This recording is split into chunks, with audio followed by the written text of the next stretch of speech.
Hello and welcome to this episode of Let's Talk Death. I'm Kiri Meyer. And I'm Andy McNeil. And we are thrilled to be your hosts for these conversations. Let's Talk Death is brought to you by Heal Grief, a social support network creating community after someone has died. Everything we do is inspired by the core belief that no one should ever have to grieve alone. Our goal with this program is to have a friendly chat with some amazing people in this field so we can help normalize and educate our Heal Grief community. We're pleased to welcome Ora Nadrich to our show. Ora Nadrich is the founder and president of the Institute for Transformational Thinking and author of Live True, a Mindfulness Guide to Authenticity. A certified life coach and mindfulness teacher, she specializes in transformational thinking, self-discovery, and mentoring new coaches as they develop their careers. You can learn more at IFTT.org and oranadrich.com. So welcome, Ora. We are so glad to have you with us today. Hi, Kiri and Andy. So nice to be here with you today. We would love to just jump in. And I'm wondering if you can tell us a little bit about why you've been so drawn to mindfulness in your professional work. You know, mindfulness is a very valuable tool. You know, it's a quality that is basically inherent in all of us, and I don't think that many people even know it. You know, we have these things that sometimes are in us and we don't know what to call it. I think mindfulness is very much in the mainstream today, and it is helping people understand that this is, as I said, a very valuable quality that we can use that can benefit our life in a tremendous amount of ways. For me, I became very drawn to it because I wanted to understand better what it means to be present, to really show up in our life and be our most authentic self in the moments of our life. And speaking of grief, I wrote Live True right after my sister Esther passed away. And for anyone who's lost a loved one, and this episode is about grief, for me, it put everything into perspective. And that is that time is precious, time is valuable, time is of the essence, and we really want to be mindful of not wasting the moments of our life. Yeah, well, I'm glad you said that. One of the things, obviously the show's called Let's Talk Death. And what's interesting is most of our conversations that we've had on this show are about life, because it's about, the fact that life is fleeting, right? We don't know how long we have or what that looks like for any one of us. And so I was excited about this conversation because mindfulness really is that ability to stop, slow down, and be present with the life that we have while we have that life.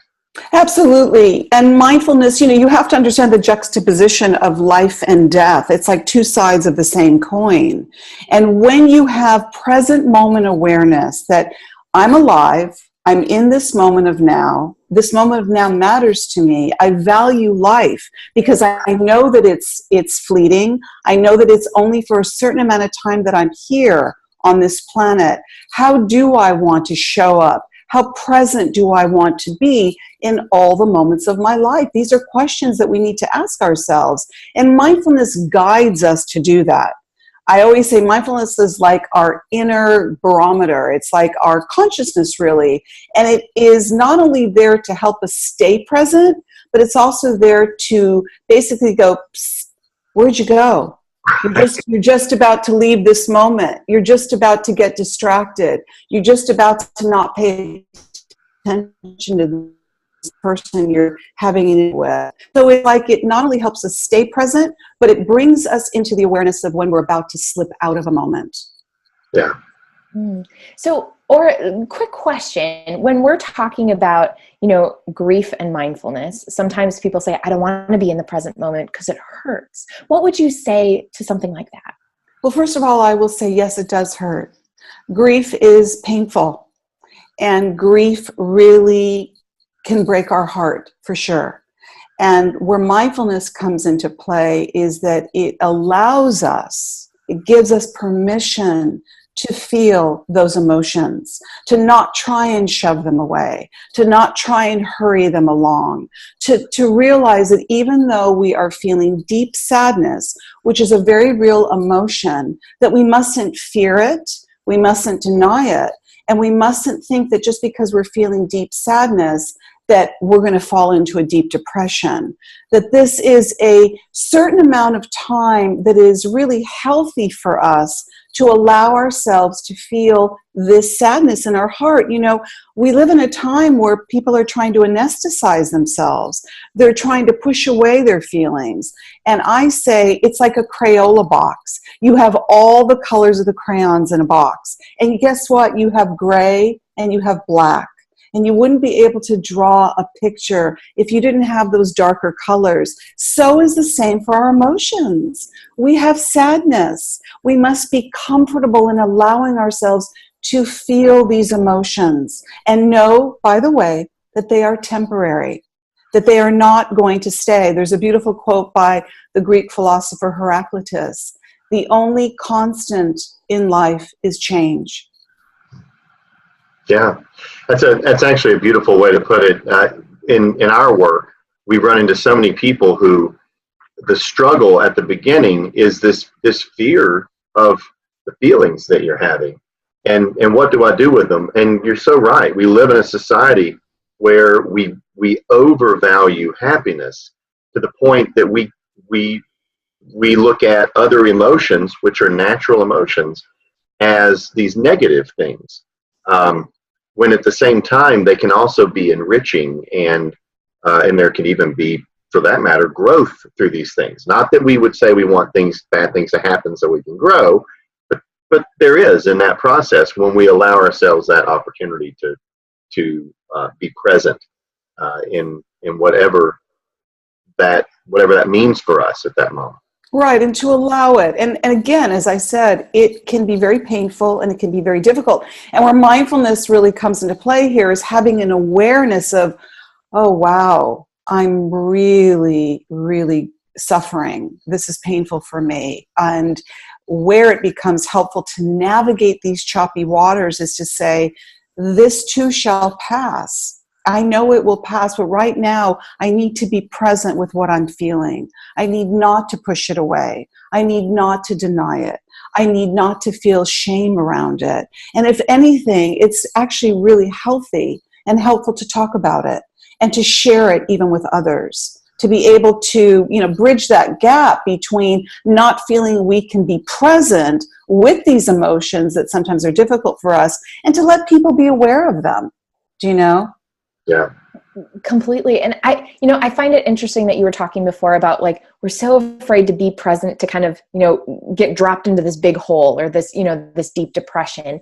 And personally, I found mindfulness to actually, as difficult as it may be in those times, to actually bring about a little like spark of hope in being mindfulness and allowing myself all of these big feelings that we're talking about that we don't necessarily like. Right. But like, it's so freeing to allow yourself to actually feel these things instead of going towards society where they're like, no, push it away. Like there's something very bright in like allowing yourself to feel that way. Would you agree with that? I do, Carrie. And I think that's a really lovely way of explaining it in that, mindfulness really does shine a light, and it really does shine a light even when there is a lot of darkness. Do you know? So if you think about grief and sadness and depression, the way in which we can shine a light on it is to be present with it enough so that we can shine a light on it to understand it for what it is and to be gentle on ourselves, And I really preface that a lot with my work. I say, go easy on yourself. A lot of the times we can be very hard on ourselves for what we're feeling. Give yourself permission to feel it. It's okay. Do you know? And to know how to have self-care around it. You may want to have those extra days curled up under a fluffy cover and really feel your heart and cry and know that that's okay. And know that one day you're not going to feel that way and that this is something that will transition. this is important for us to understand. Buddha said there is suffering. That is a part of life. It's a given. And we can't live this life believing or pretending that it doesn't exist. What I like to say is life is like an ocean. Sometimes the waters are very choppy and very tumultuous and very scary. And sometimes the sea is calm. And we need to be able to be good sailors. We need to know how to navigate the ocean of life. Yeah, when I think about this concept of mindfulness, it brings me back to when I was in the counseling room with clients who were grieving, and they were struggling with, well, what do I do with? They were describing grief as if it's an entity, like it's there, it takes up space in my life. I don't know what to do with it. I'm trying to stay busy and not focus on it, and all of those things. And so many people who would, in time, say to me, I took your advice and I sat down and I started journaling, or I took your advice and I started spending some time with my grief.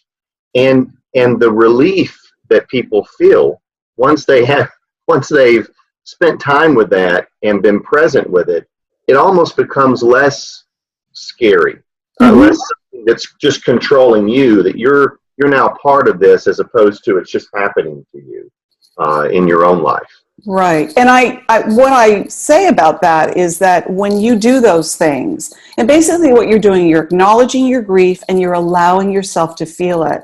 And by giving yourself the opportunity to experience it, and even through journaling or meditating or doing things like self-care, maybe taking a walk or taking a bath, you're basically recognizing that, guess what? You're doing a pretty good job of handling it. Yeah. How do you know if you can handle it if you're pushing it away? And what I have found really illuminating at times like that, I brought up that I wrote my book, Live True, when I was grieving. I didn't know that I was even able to do that. Now, let me say this.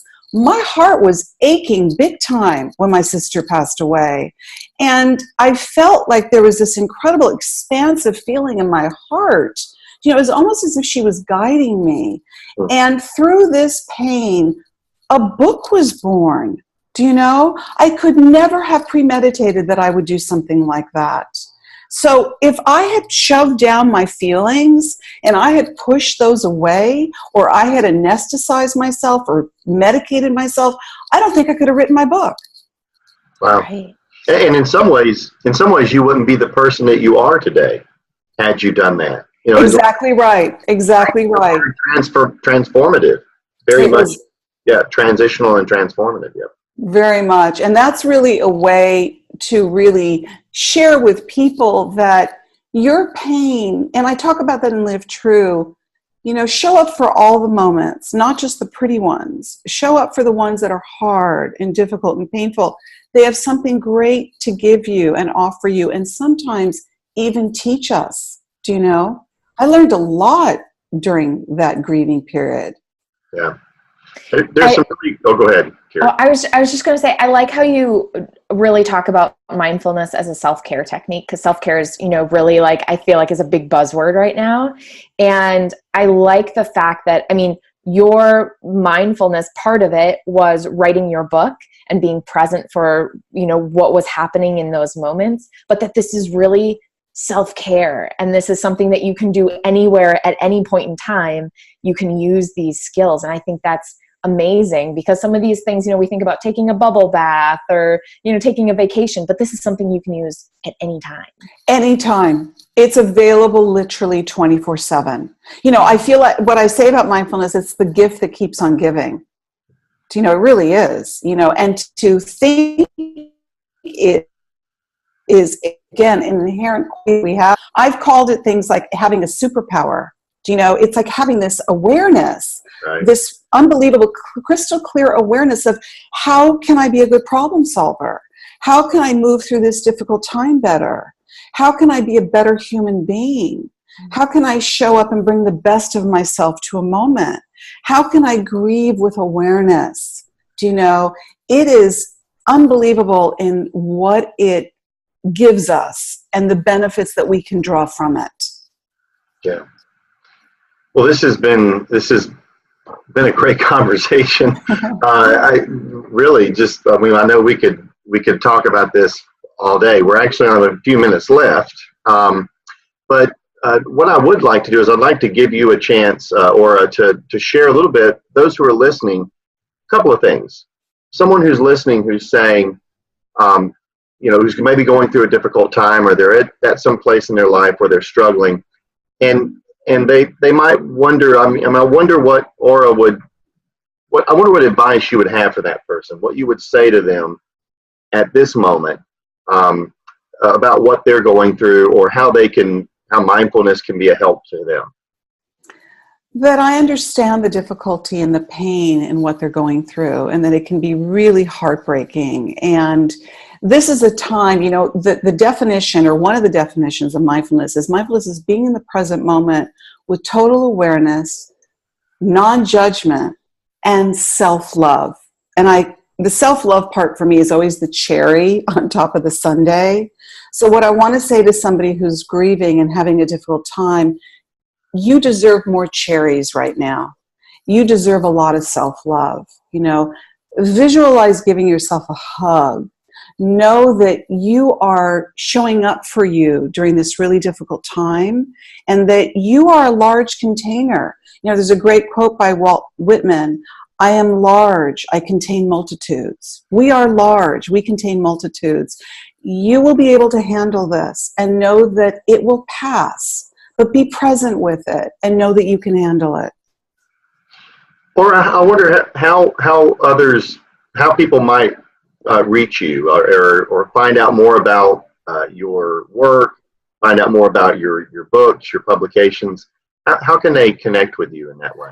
The best way really is to go to my website, oranadrich.com. There's so much on it. There's articles I've written on mindfulness. There's interviews that I've had. My book is available through Amazon. My schedule is on it. It's just got a lot going on. And if you feel inclined to reach out to me, which I always love to hear from people who are on their mindfulness journey, is you can reach me through the email that's available on it.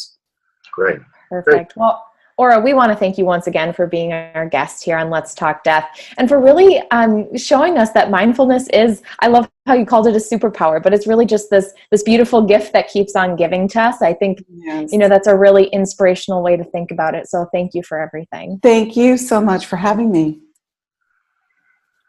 Great. So if you want to learn more about Heal Grief, you can visit us at healgrief.org. You can also learn more about AMF, Actively Moving Forward, a program of Heal Grief, at healgrief.org as well. Let's Talk Death episodes will air monthly, so make sure to sign up on healgrief.org to receive our newsletter for a link to next month's episode.